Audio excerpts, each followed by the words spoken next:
Let's hit it.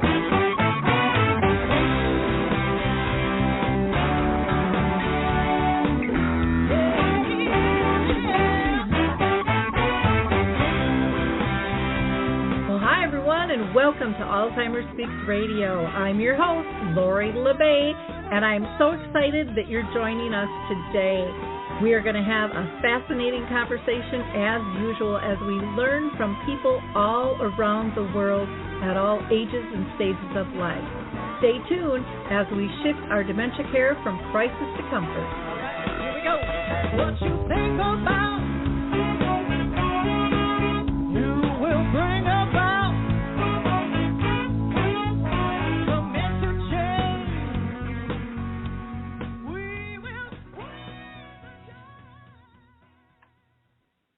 Well, hello, everyone, and welcome back to Alzheimer Speaks Radio. Today we're going to be talking about peace of mind because money matters.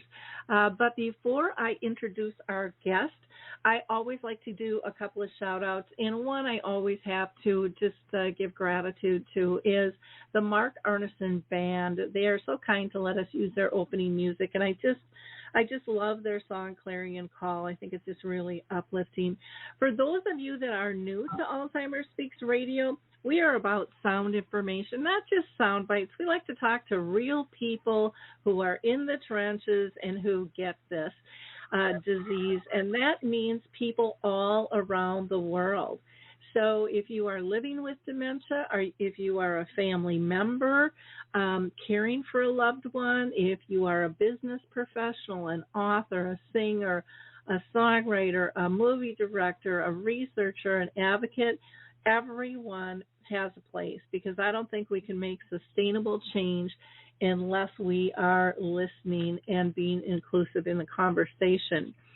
Now, as far as shout-outs go today, I really need everyone to understand Murs Awards is open, and their application process is open until May 16th.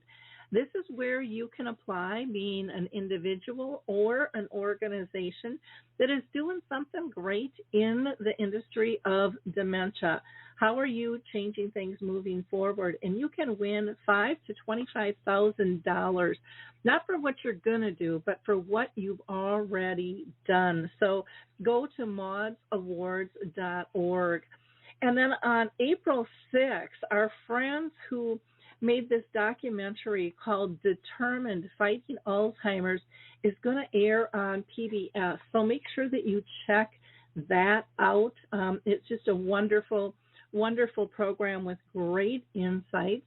And, of course, if you haven't visited Dementia Map, our global resource directory that we created, please check that out. It's great not only for family and friends, but for professionals, government agencies, doctors, you name it.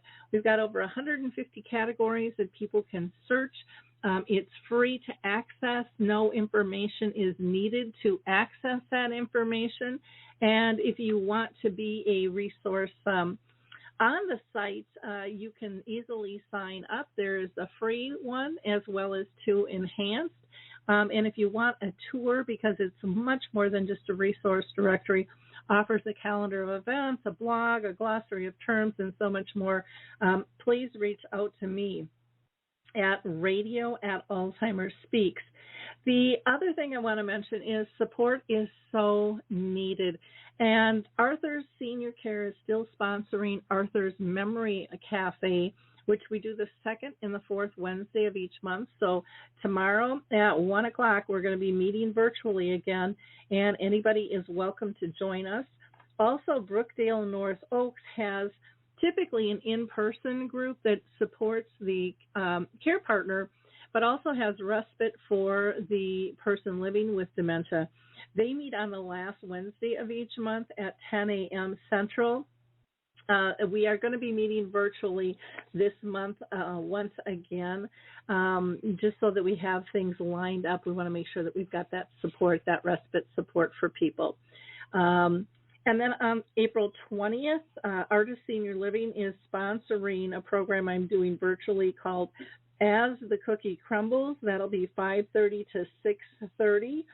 And then in Winona, Minnesota, their dementia-friendly community is doing a week-long educational fair, and I will be down in Winona, Minnesota, Thursday, April 7th, and Friday, April 8th, doing 2 movie screenings of the film A Timeless Love, and then we do a talk back after that as well.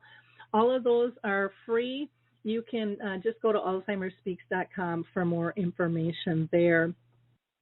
Now, I also want to shout out to the Alz authors. I don't know if you're familiar with them, but if you're not, you're going to want to be. If you're caring for a loved one with dementia, you want to check alzauthors.com out. They're a global community of authors writing about Alzheimer's and a variety of different forms of dementias from a personal experience focus. They have the most comprehensive collection of hundreds of carefully vetted books and blogs covering all different types of caring situations. And their authors' personal stories, they share their painful lessons learned, and we've all been through them. But it can really give you comfort and insight into your own journey that you're dealing with. Plus, they have a fabulous podcast called Untangling Alzheimer's and Dementia, and you can find that on any of your podcast platforms. So check out alzauthors.com and get more information. We're going to hear from the Adaptive Equipment and Caregiving Corner about the foot bar walker, and then we're going to be right back with our guest talking about money matters. I love the foot bar walker, and let me tell you why. It is the option for my toolbox that I've been waiting for. Let's be honest, there are some clients who, despite our best rehab efforts, just aren't able to return to performing a sit-to-stand transfer on their own. Now I can offer my caregivers an easier, safer option that doesn't involve hoisting their loved one up from a sitting position. I don't recommend this walker for all of my clients, but I do recommend this walker for those caregivers looking for an easier, safer option with transfers. I would also encourage other therapists to add this walker to their toolbox. It's kind of like having my own mobile parallel bars for the client to pull up on. Whether it's a family caregiver at home helping a loved one with Parkinson's or dementia, CNAs in a long-term care facility assisting their patients, or therapists adapting to client and caregiver-specific needs, we now have a very safe and effective option to offer in the foot bar walker. Check this product out at thefootbarwalker.com. That's it for today from Adaptive Equipment and Caregiving Corner. Have a great day, and don't forget, if you can't do it, adapt it. Well, we are back. If you haven't checked that out, go check out the foot bar walker and also the Adaptive Equipment Caregiving Corner. They have tons of videos and great resources on there for all different types of things, not just dementia, but if you've got a hip replaced or a knee, just fabulous, fabulous equipment. So let's talk about our wealth management style and what that means to us and how we can live our best lives financially. I'm really lucky that we got to have on today with us Murs Tariq. He's a certified financial planner, and he's a partner at Peace of Mind Wealth Management. I love the title. That alone just makes me feel comfortable. His focus is to work with people close or ready to retirement to help them navigate not just the investment side, but also other major decisions that come with retirement. Their company is a holistic financial planning company that works in the world of investing, retirement planning, taxes, and estate planning. So welcome, Murs. I'm thrilled to have you on the show with us today. Hey, Lori. Thanks a lot for having me. I'm excited. Yeah, it'll be fun. The hour goes by so dang fast on these things. And I think this is a topic that is so important to so many. You're seeing articles every day about, people who have left their jobs and are regretting leaving their jobs or who are trying to re-find themselves. and, figure out, do they have enough money to retire? I mean, there's just so many different angles that people are really struggling with these days. But before we dive into that financial end, which is our primary topic today, I always like to ask my guests if they have been personally touched in their own family or circle of friends by dementia. Yeah, so in my own family, personally, no, I have not been touched by it. My parents are still around, and I have also my wife and in-laws there. So who knows what the future holds? But in the world that I work in, we work with, like you said, people close to retirement or are already well into retirement, and so some of that I have some experience there with, maybe a client calls up and they say that they're starting to see some of the early signs of things happening, and what do we need to be thinking about there from a financial perspective and all these different things. So I've got a little bit of it from that perspective in my career, yeah. Wonderful. Well, thank you for sharing that. One of the questions I want to ask, because I think a lot of people don't even know what the heck this word means, and that is the word fiduciary. What is it and why is it so important, especially in your industry? Yeah, so the fiduciary word has been thrown around a lot here recently. I would say recently in the last 5 years, the concept of a fiduciary. Just to give you the definition, basically a fiduciary is someone who puts their client's interest ahead of their own. And so you may say, well, why does that even have to be a thought? Why would it ever be that type of concept that they were out there to take care of themselves before taking care of the client? And if you go way back into the early 80s, 90s, where you could work with a stockbroker or someone like that, and the fiduciary standard really wasn't around then. It was kind of you would put money into the markets, or you would work with a broker, and everyone was making money. The client was making money because the stock market was roaring. It was hard to pick a bad investment. Everything was kind of working in the 80s and 90s. And on the other side of that, the brokers got paid very well. They would get paid commissions based off of transactions and stuff like that. Well, then we had some stock market crashes like 2000, 2001, 2002, 2008. Different things would happen where, hey, maybe the stock market isn't that safe. Maybe there is actually a lot of risk in the markets, and it's not just buy everything and make money and also pay commissions.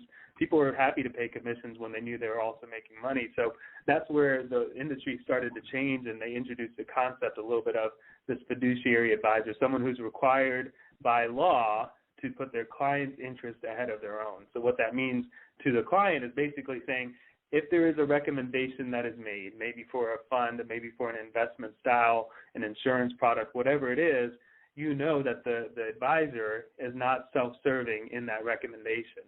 They're not allowed to be. They have to prove, if it went to a case of being going and a lawsuit or something like that, the advisor has to physically be able to prove that they were acting in the client's best interest. So not every advisor is a fiduciary. That's also something important to understand. Some advisors are just working under a world of what's called suitability, which is fine, and it can work. Suitability basically means I'm just presenting something that should be pretty good for the client, but maybe not the best for the client. And a lot of times that happens to be if you work with what we would call a wirehouse, where they're limited in their offerings. If you're working with Morgan Stanley can't sell you Wells Fargo products. They can only sell what Morgan Stanley has available. And so it has to be suitable to the client. But on the fiduciary side, if you're wondering, hey, is my advisor a fiduciary, I would ask them. And typically that comes from the licensing. Comes from some what we call FINRA licensing, which are a bunch of numbers. So I have a Series 65 license. That requires me to be a fiduciary. But also on top of that, myself and my partner, we both have our CFPs, Certified Financial Planners, and that also comes with the fiduciary standard as well. Okay. I know when I sold real estate for 25 years, that became a really big thing. And I started out at a small company, and I never thought that an agent would not do what was best for the client. And then I went to a big company, and I was shocked how motivated people were by their commission splits. And I was like, really? I mean, I was just shocked. So I think this is something that happens more often than not, and it's a subtle thing, and it's kind of the way it used to be, but it's really, really important for you to know and for you to ask that question. It's critical. It just really is, that you know what you're paying for and, what services you're going to get from somebody. And, bottom line, to me, it comes down to trust. Are you working? Absolutely. My world is very much a trust-based world. I think, you work with someone, and it takes a while to build that rapport, and eventually you get to where you trust them with all the decisions that or all the recommendations, and so that takes time, and it takes a comfort level, and you put a lot of both parties put a lot of work into it. You as the client, you're opening your whole world to us so that we can understand your situation and make some recommendations and help you through this whole process, and there's a lot there once you decide to sit down and actually work with an advisor. Exactly. Well, and it can be an intimidating process. So I think even by somebody asking that question, I think it's empowering to the consumer just to even know these phrases and what they mean ahead of time. I think it sets you up for a more comfortable situation. The other one is, the term you hear all the time is power of attorney. And, how would that come into, what is that? And then how does that come into play when you're dealing with your finances? So a power of attorney is a very powerful and important document.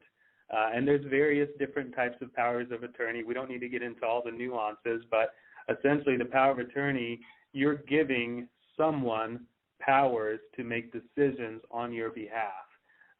Typically, usually we see that coming into play if someone has become incapacitated, they're not in a position to make financial decisions or health-related decisions. That's where a power of attorney, and there's different types, medical, durable, limited, all these different types, but the concept is all the same. You're granting certain powers, whether it's to make transactions for you, whether it's to make medical decisions for you, whether it's to be able to sign off on your checkbook for you.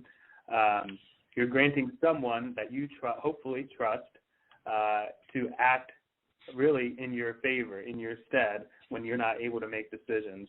And it doesn't always have to be when someone is incapacitated. It could just be a husband and wife want to have each other as power of attorney so that they don't have to run around to get each other's signatures. If there's that level of trust there, that makes a lot of sense too. So another really, really important one is, let's say you've got a kid who just turned 18, and once someone turns 18, in most states, they're now looked at as no longer as a minor, so the parent no longer has access to what they think would be a normal thing. Say your kid ends up in the hospital and they're above 18, the parent really technically does not have access to medical records and to be able to ask questions unless they have some type of authorization, typically a power of attorney or some type of HIPAA authorization that would get them access. So even something like that where you think, well, it's my kid, I should have full access. Well, now your kid's an adult, and unless you don't have the power of attorney that grants you access and some power as far as things you can do for your child, your now adult child, it just kind of goes over your head sometimes. So the power of attorney is a very, very powerful and very needed document. We think everyone should have one. It doesn't. You can get it drawn up from an attorney or you can even get it done online. It's a very simple document. All you're doing is stating what type of powers they would have and who you want this person to be. Yep. And I think, online is fine as long as you know what you're signing and the ramifications of it. If you haven't had one before and don't really understand it, it's probably worth talking, with an elder law attorney. But I am a firm believer in power of attorneys. Our kids should be getting these before graduation, or upon graduating.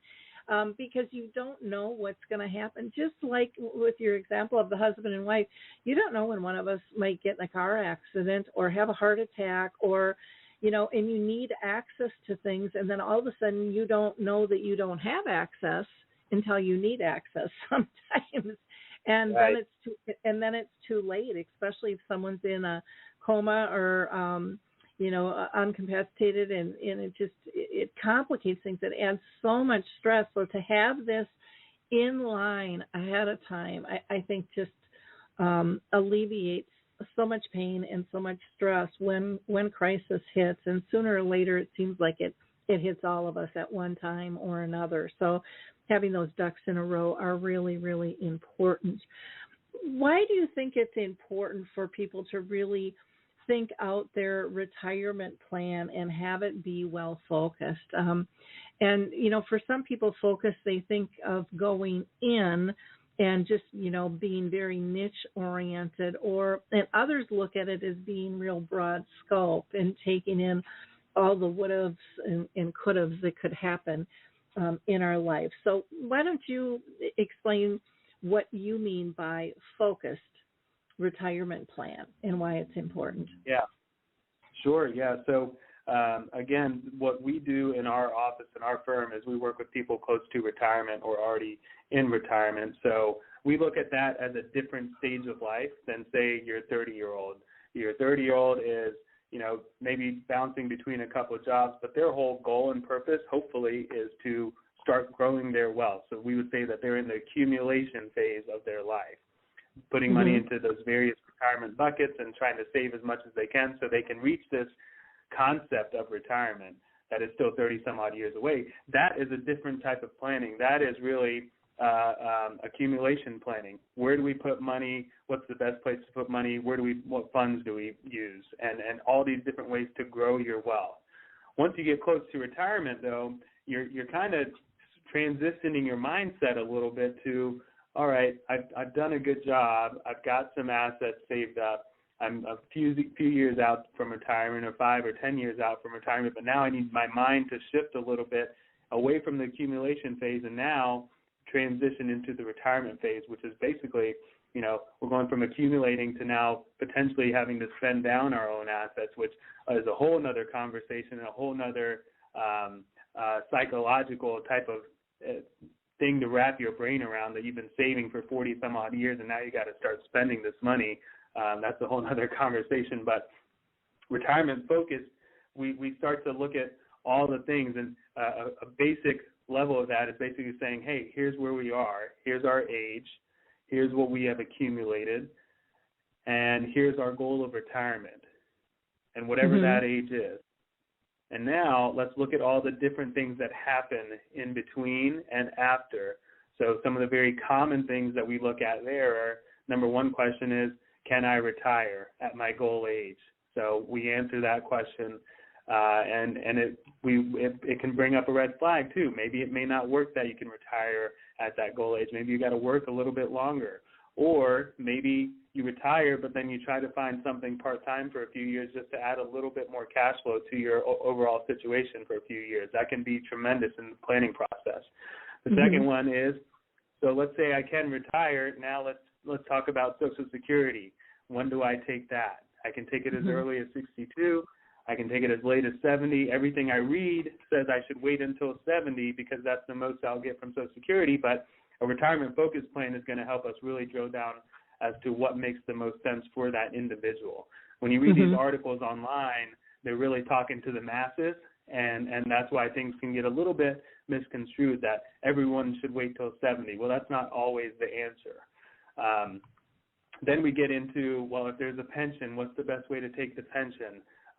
If we talk about expenses, what are expenses going to be? And also, let's think about what we want retirement to look like. A lot of times we neglect, we plan for retirement in the sense of money, but we don't plan for retirement in the sense of, hey, what do we actually want to do? We've made it this far. What's going to keep us happy in retirement?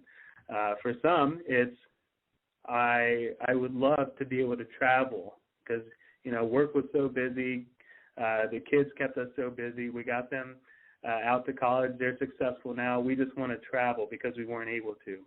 For others, it was, hey, my career made me travel so much that all I want to do now is sit at home and hang out with the kids and grandkids. So knowing what is actually going to make you happy in retirement, and then we build a spending plan around that. So a lot of times we'll have a baseline spending, if you will, that's just, essential needs, and then we'll incorporate some type of fund for the next 10, 15 years into retirement, and then we'll take that away. So we talk about spending in retirement. Then we get down even deeper into the nitty-gritty of, well, all right, so we've done a lot here, but now let's talk about long-term care. Are we in a position to self-insure that? Going to the, are we able to afford that, or do we need to look into having some type of long-term care insurance, whether that's a traditional policy or a hybrid type of life insurance policy? What if a spouse predeceases the other? Is the surviving one going to be okay? And then from there we can go in any direction. How do we handle Medicare? What supplements may we need? All of these questions start to come up once we have this baseline foundation of what retirement's going to look like. Then we start to look at all these different what ifs. So it's way more focused in the sense of the next section of your life versus trying to get to retirement, if that makes sense. Yeah, no, it does. And even little things like, you mentioned what if something happened to a spouse, but what if something happens to a partner and you're not married? And the legalities change in terms of who gets what, unless that's really laid out very specifically. And so, very important. Or now, we're seeing this huge inflation, and it's projected to grow even more. And what does that do to your plan?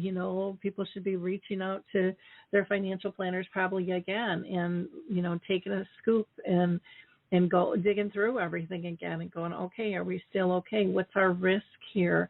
I would imagine that you have, you had mentioned like long-term care insurance, and that's typically, my understanding, something that people want, prior to retirement at an earlier age, just so it's more affordable.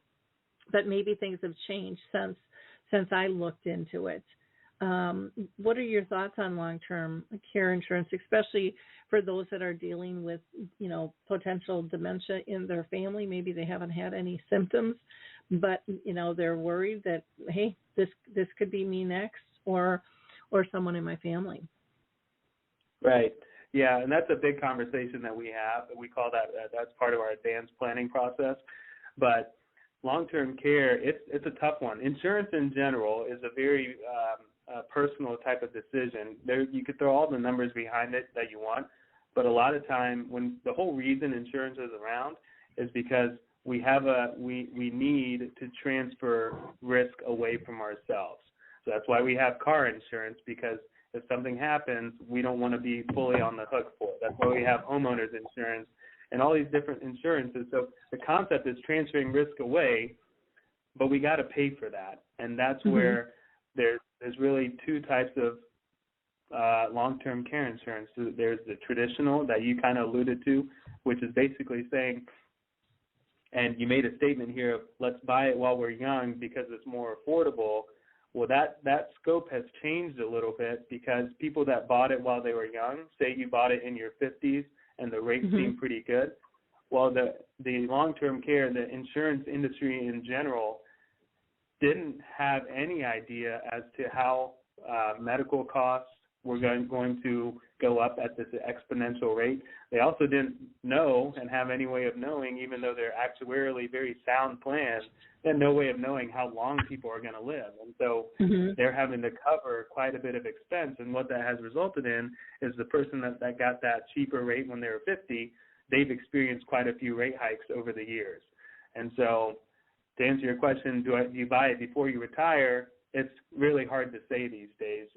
The long-term care, traditional long-term care, while it's going to provide a very nice value if you do end up using it, it's expensive, and that's hard for some people to wrap their minds around paying. We have some clients today that are paying $10,000 to $15,000 a year in these long-term care policies for a couple, and their worry is that they may never use it, or they may never use it to the extent to even recoup what they put into it.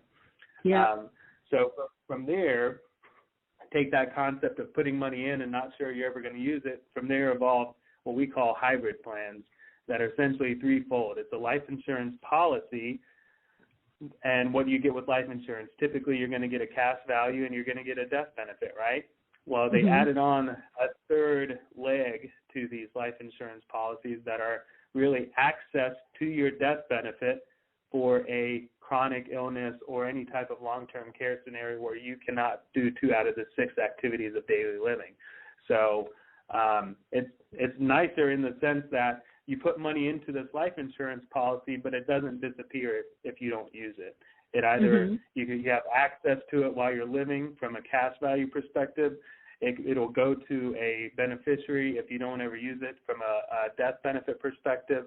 And then if you need it for long-term care, it's got a value there as well. So those have been ever more popular ever since we've seen the rate increases on the traditional monthly premium type of long-term care insurance. Well, and there's also been issues with long-term care. I know I've personally had a couple of people who have really had to get into battles and actually go to court because of the terminology. They bought it when they were younger, and the terminology of what communities are even called is different. And so they're like, well, we're not going to cover that. It's like, well, but that's what it was back then. You know, the name has changed from memory care or to memory care, from nursing home to, you know, whatever it might be. And that's been, you know, that's expensive. That's stressful in and of itself. But the cost of care per month is, you know, it's up there, and people are understanding that. So even when you're talking about the couple paying $10,000 a year, they also know that could be gone in a month if they would need it. And again, that's the big trigger, you know, with all of this stuff in terms of how is it going to be managed and used, and you know, the ease of use, where if you're doing your own investing, you get to choose how you're going to spend that money versus, you know, having to deal with an entity. But some people are very, very comfortable with insurance policies as well. So it really depends. And it sounds like you guys are respectful of their choice in terms of educating them what's out there and letting them kind of create their plan once they're educated into it, because that's, to me, a big piece of feeling comfortable with your plan. Yeah, absolutely. These plans are complex, and so a big part of it is we show them what the potential risk is, and then we educate them as much as we can, and then from there it's kind of, well, which direction do you want to go in, and how much risk do you want to take, or how much risk do you want to transfer? A lot of times there's no wrong answer. It's really just how much risk do you want to take. Do you want to take it all on yourself, or do you want to take it and transfer it over to an insurance company? And so we're very big on education, not just in the insurance world, but in all aspects of what we do. That's why we created our podcast a couple of years ago, just to help put the word out there for all these terms and all these different things and strategies that are out there that could be overwhelming. You know, I happen to do it every single day, but that's not what you guys do. That's not what people do. We all have our own careers that we become experts in, but everything else can get a little bit confusing. Exactly. I want your thoughts on the continuous care retirement communities, and if you can explain to our audience how those work and maybe some benefits and downfalls, because I mean, to everything out there, there's a plus and a minus. Yeah, there's always pros and cons to everything, but I've only become a little bit more well-versed on these because we just have a few clients here and there that are exploring continuous care retirement communities, and we help them out with the financial side to help them think through how are we going to pay for this, what is it going to project out like, and can we actually afford this? But essentially a continuous care retirement community, from my understanding, is a community that you go into, and sometimes the connotation can be a little negative, and it's not what everyone thinks. The connotation is, I hear it all the time from my clients, going into an old folks home. Well, it's not quite that. It's actually a very nice community. We have quite a few in this area where I live in Raleigh, North Carolina, where you're pretty much going into apartment-style living. You have to enter independent. That's very important. You have to be independent when you enter, and you're just really transitioning from your own home into kind of an apartment-style or a condo or a small house style of living in this community. And now in this community, you've got services. A lot of that can be, you've got restaurants, you've got entertainment. It's kind of like, one person said, it's kind of like our own little retirement resort that we're living at. So there are a lot of really nice amenities there. But the beauty of it is, say you have dementia in your family history, or say you have some other illness that you're worried about, and you're worried about, being at your home, maybe alone or whatever it is, this kind of solves that. Now, you pay for that because these are not cheap places to be, and I can get into a little bit of the numbers in our area, but what's nice about these is that you enter independent, but they have all of the facilities that you would need to get you to the end. So when it comes to nursing home care, they've got that. When it comes to assisted living, it's all built in. And the worst thing that you would do, from my understanding, is you would leave your 2-bedroom or 3-bedroom apartment, and then you would transition into a different room still on their campus. And so you still have people that you build relationships with. You still have all the employees that you get to know over the years, but it's all kind of all in one place, which is what's attractive to a lot of people. Now, in our area, you have to think this through, because the waiting lists for these types of places are getting very, very long. One of our clients that I'm working with right now, he just got called up basically to say that he wants to participate. He put his name on a waiting list about 7 years ago, and he's just now getting called up. And I think that list is only growing. So you got to think it through. The things you want to think through on those in your area, you can always ask them, hey, what are the fees and what are the fee structures? There's different ways that you buy in. On some ways, you pay a lot up front, and then you have a lower monthly, you can call it a rent, or you can kind of go down the line of where you pay not that much up front and you have a higher rent, or you pay nothing at all, but then you have the highest rent. So you kind of want to think through which one may make the most sense for you. Yep. No, that is very true. And some people find some, really good peace of mind sitting through and being able to be placed, going, if I need more, it's there. I don't have to switch communities. I'm just moving within it and, still working with the same people and all of that. Some people don't like putting down that big down payment, in order to hold that place for them either. So again, everyone is very, very different when it comes to this. I would imagine, Murs, that you have run into within your company people who are in crisis, that all of a sudden there's a health issue. It could be dementia, it could be a heart attack, and things have changed, and everything needs to be reevaluated. Yeah, I mean, a lot of times we're hopefully planning ahead of time for things that could happen, those big what-ifs that we have no idea what they are, but we know that it's very possible. But, yeah, emergencies happen, accidents happen, and we got to find ways to work through it. There's a story that my business partner always tells about, and this is more of making sure that we have enough liquidity for those emergencies. But the story is basically, we have a client that, this was years ago, got diagnosed with cancer, and the treatment, she went through the standard treatment of chemotherapy and everything, and it was not, it didn't go well, and they were basically saying that there's nothing left to do. Well, she went and did some research and actually found a program in Mexico that had a different treatment style, but it was going to cost her quite a bit. It was going to cost her about $150,000 to do this, and there was no insurance involved. But to her, it was $150,000, or there's nothing left to do. And so she went and did that, and that reduced the size of the tumor enough to where they could operate and successfully remove the tumor. So you have those things that can come up, and in her case, it was, well, had we had structured things not properly, it would have been very difficult to get her that $150,000 that she needed. But we're big on making sure that we think through and have enough liquidity for those emergencies that, we have no idea what they are. When we're planning retirement, we're planning the next 30 some odd years of our lives, and everyone's living longer and longer. So we have to be very careful about the investment decisions we make. Yep.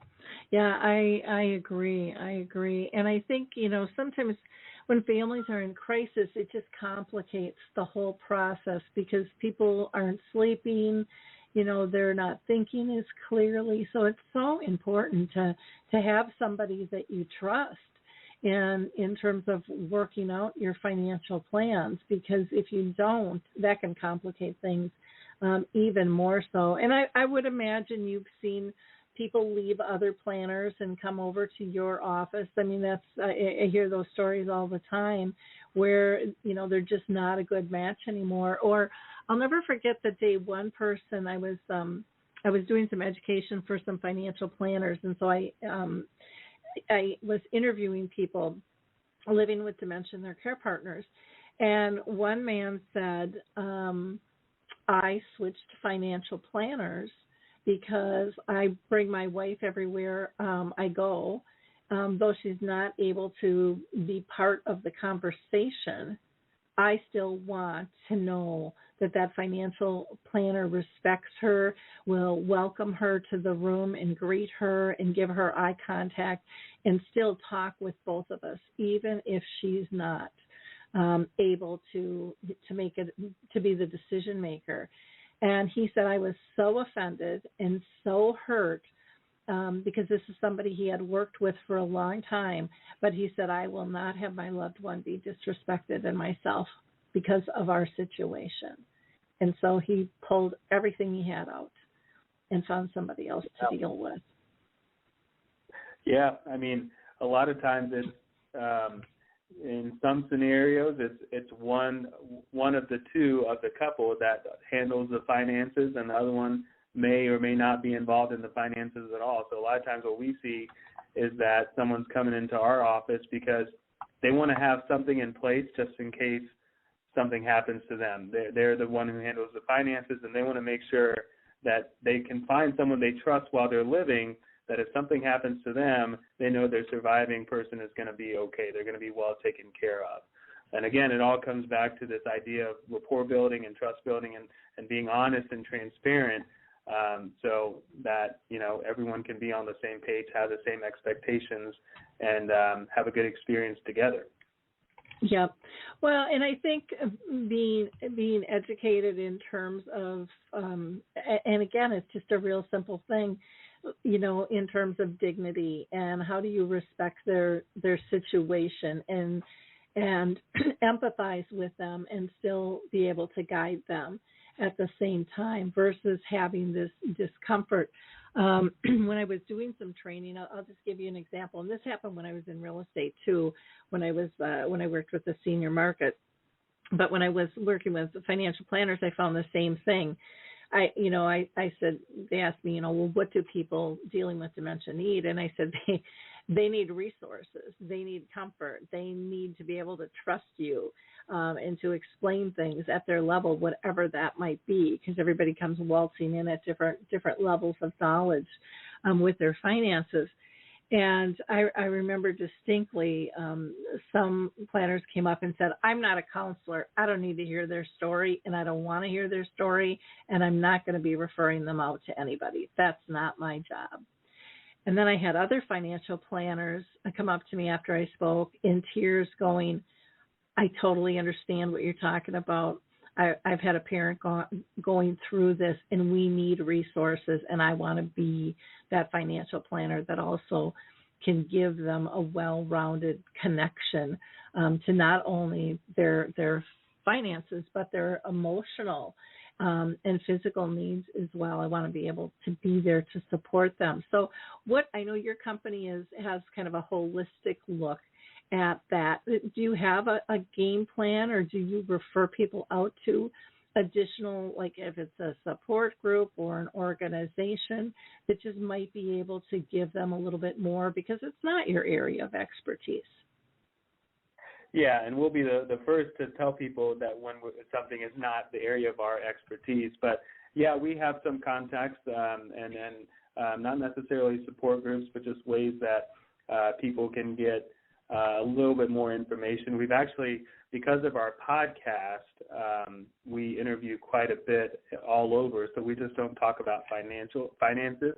We talk about really three categories: finances, legacy planning, and then also lifestyle. So what do you actually do in retirement? What are the things that come up? And we've interviewed quite a few that actually help, kind of like what you do, talking about Alzheimer's and dementia. We've interviewed a few that we referred our clients over to that have been able to help them through whatever transition that they're working through, whether it's the loss of a spouse or an onset of some type of disease.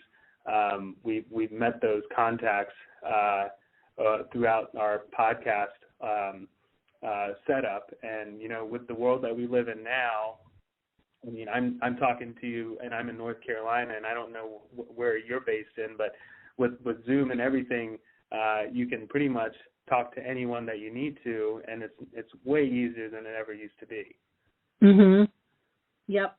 It really is. It's so much easier, and I think people are waking up to realize that all resources don't have to be in your backyard anymore, that there's so much help. I mean, Amazon and COVID really opened that up, but I still find that some businesses think they only need local resources, and to me that is so limiting, because they're, like you said, so many people are connecting on Zoom.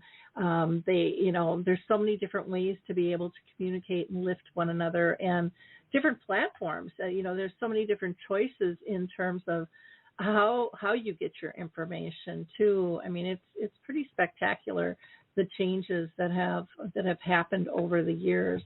It just kind of blows me away with all of that. So, well, thank you. I think that's a really important piece for people to be able to have. Do you hear? I should ask you, what are people most scared of? Because I think fear stops people from stepping forward and making an appointment. So we've got about 10 minutes left. So what are the biggest hurdles that families have? So the biggest fear that I think retirees have, or families planning for retirement in general, I would say, is running out of money. And that can be, we've sat across families that have saved up a few $100,000 for retirement. We've sat across families that have saved up a few $1 million for retirement, and the worry is still the same. It's always, have I done a good enough job? And, sometimes, and I'll be honest with you, Lori, sometimes it's the family that has less money is going to have a more sound financial plan. It all depends on the intricacies of, yes, saving is very important. I'll never downplay that, but what you plan on spending and what type of lifestyle you plan on living in retirement is going to dictate whether you do well or whether you have issues in retirement from a cash flow perspective. So that's, I would say, the number one issue. The other is, maybe they had a scenario where they worked with an advisor in the past and they feel like they got burned, or they just never saw the performance that they wanted to see. That's always something that you got to weigh in your mind, and that's always one that's bugging people too. There's all kinds of things out there. And sometimes it's also maybe embarrassment. Maybe I haven't done a good enough job, and I'm worried about sitting down and talking with someone, a professional that works in this world, and they're going to tell me that I haven't done a good enough job. And then maybe I don't want to hear that from someone. Well, I think you definitely should hear that from someone, because that helps you start to correct your path, whatever path you're on. Yep. Yeah, and it is when people are really fearful, and sometimes there's shame that, I haven't done a good enough job, I haven't saved enough money, and no one's going to want to talk to me. I mean, all of those types of things, or I don't have that much to worry about. I mean, we come up with all kinds of things when we're in denial to move forward and just kind of address things. And I think people find typically so much comfort once they take that step. They just feel so much better because now they have better facts in terms of what is possible, with their life. Is there anything that we didn't cover that you're thinking, gosh, we really should talk about this before we end the show? No, I can't think of anything. I know we've gone through quite a bit here that I think is enough to absorb for any short hour period that can make people start thinking about all these different things. What I always say is that when it comes to retirement, we work so hard to get to this point. We put our head down, we do the work, we save the money, we raise our families, and whatever it is, it's very difficult to get to this concept that's been built up so well in our minds of enjoying retirement and having a very fruitful retirement. And, one or two bad decisions can derail that. And so I would say, if you're going to put in the work to get to it, I would say put in just as much, if not more, to make sure it's going to work for you in retirement. Mm-hmm.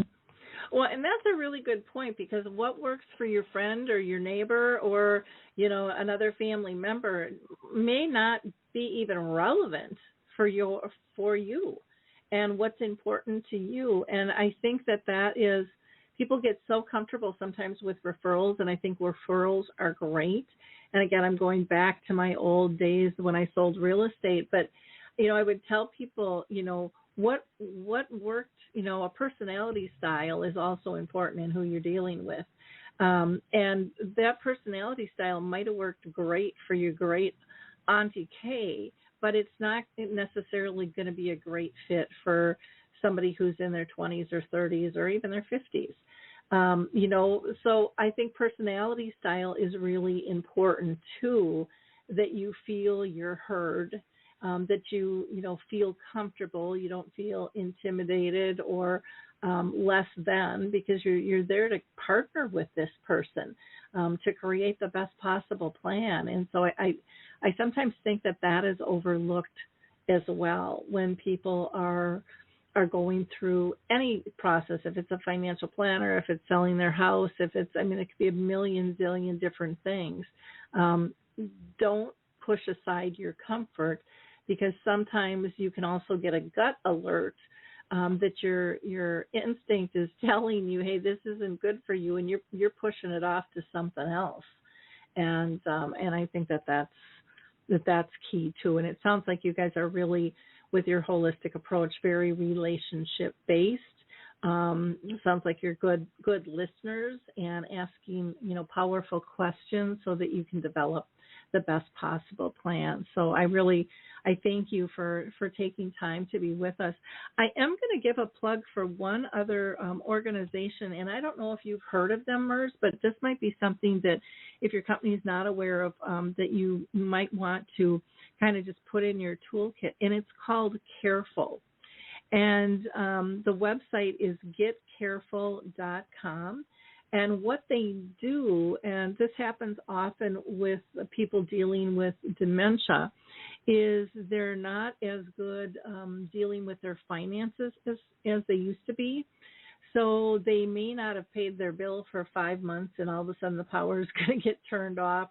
Or they may have paid it 5 times in 1 month because they keep picking up the same piece of paper over and over. And Careful, you put in kind of all your bill pay things, and it monitors via algorithms and sees if anything is off, and then it sends a notice out to whoever is in that care team, so that you can hit things quickly. I've had a couple of friends whose parents, for example, were extremely savvy. And, one was, he was charging things and they didn't want him to charge, and they took the cards away, and then he took the driver's license away. Well, then he just got an Uber, and he still did what he wanted to do, and he was, transferring funds and wasn't really making sense, and not only with his investments, but just with his purchases and stuff. And I've heard others where they'll go over to their parents, and there's a pile of bills and nothing's been paid forever. and there's a notice on the door, that there's real trouble ahead. But that can kind of, that isn't the investment. That's the everyday piece that sometimes can help with, being monitored if somebody doesn't have time for that. And they, typically, anyways, from what I know, financial planners don't really monitor those types of things. But it's all part of the piece in terms of financial well-being and stress and feeling comfortable that things are under control. So again, it's just called Careful, and you would go to getcareful.com on that one. So thank you, Murs, so much for taking time to be with us. Again, you can go to their website, which is pomwealth.net, pomwealth.net, and you can always call, and that number is 919-787-8866. And again, we have been talking with Murs Tariq with Peace of Mind Wealth Management, and fascinating conversation. Really appreciate all the information that you shared with us, Murs. Oh, happy to be here. Thanks a lot for having me. Thank you. And to our listeners, I hope you like, click, and share. Don't keep nuggets to yourself. Pass them along. Other people need knowledge too. So when you find something that you find is useful and helpful, like I said, pass it on. It's the best medicine for all of us. Thanks, everybody. We will talk to you tomorrow. Bye-bye.